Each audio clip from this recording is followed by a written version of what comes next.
Adam here with Brooksaw Antiques. Today we have this 1949 Smith Corona Sterling vintage portable typewriter. I'm going to show you how to use the functions and make sure they all work.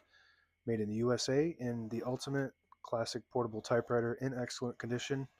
Up top is the adjustable paper guide. This helps you guide the page in straight. I'm going to line that up with the edge of the platen, which is the main roller that feeds the paper.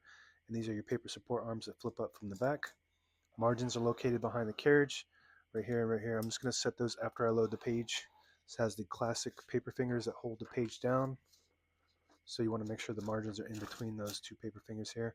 And as you're loading the page, if you accidentally load it crooked, you could just use a paper release to release it and straighten it out a little bit. This is with any typewriter. And flip it back and now it's straight. So the margins want to be in between those two paper fingers. If you're too close to them, then that vibrator gets stuck on that paper finger. So I'm going to set that right margin right there, and the left one is good.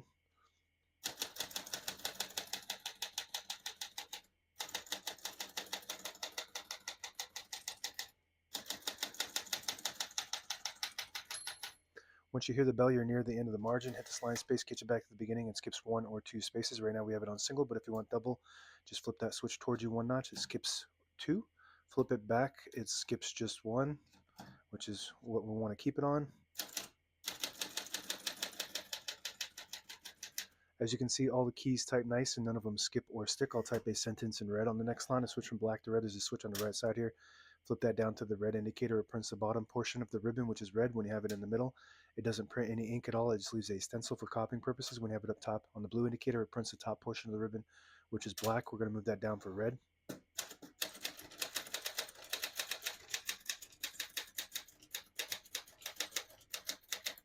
Beautiful. This might be the best condition uh, typewriter of this model that I've ever had, and the print is perfect. Beautiful print. Maybe the best print as well. Excellent condition. Super smooth action.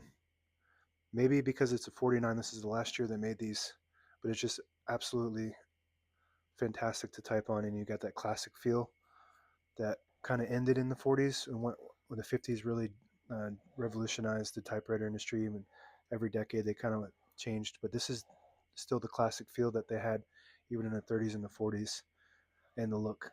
To pull the page out easy, there's a switch on the right side. Flip it towards you. It unlocks the rollers underneath the platen, allowing you to pull the page out easy or load thicker paper like carbon copy or cardstock. Make sure you flip that back before you load the next page or else it won't load correctly. We're going to flip these down for now and put the color back on black. Got a shift on each side and a shift lock on the left. To clear that, just hit the shift button again. Backspace on the left side. Very smooth. Super reliable feel to it. Tab button on the top right. This has a manual tab set. Classic. Everything about this thing is super classic. These little tabs, you can put them anywhere on this rack here. Right now I got it on 50 and 20. There's only 2 here. These actually got lost a lot because you just pull them out and they can just get lost. So there's only 2 when I found this one. You can find those still on eBay. But anyway, I just got 2 on this one. Just stops at each one of those when you hit the tab button on the top right. Margin release below that. When you get to the end of the margin, there's a mechanism that blocks you from printing. Hit that margin release button. It does allow you to type past that or until you get stuck on this paper finger here. Very good. Open the hood. All the brand new ribbons load on the left, so it's pulling clockwise to the right. If you want to switch the direction manually, there's a switch above the backspace. You flip that down. We were at the end of the margin there, so it was blocked. It'll pull to the left, and it's got an automatic reverse that when you get to the end of the ribbon, if you have eyelets at the end, which is a little metal piece, it'll get caught on this, and then as you're typing, it will swap it to that side automatically that it needs to go to, like that. And both sides have that. And if you don't have eyelets at the end of your ribbon, you can tie a knot and that will catch on that. Pretty much the same exact concept.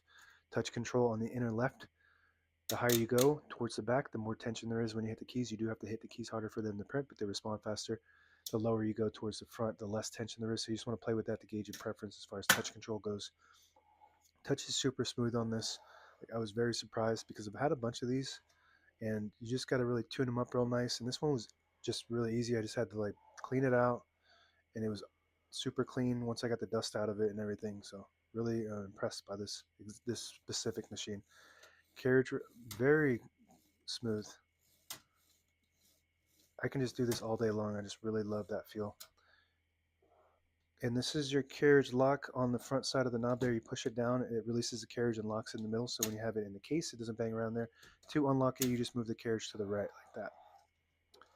Carriage release on the left side too. Just beautiful.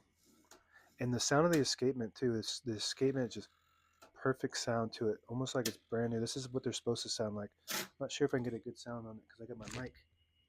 Let's hear that. It's like a kitten, purring like a kitten. If you pull out the lever on the left knob, it disables the spacing so you can get to an exact spot on the page. You push it in, you get the clicks. Each one of those clicks is one space. And some of them have two options to do that. I think this one, that's the only option to do that. But you want to be careful if you do that because you will lose your line. And that's it. Now available on eBay or Etsy. Search Brooksaw Antiques.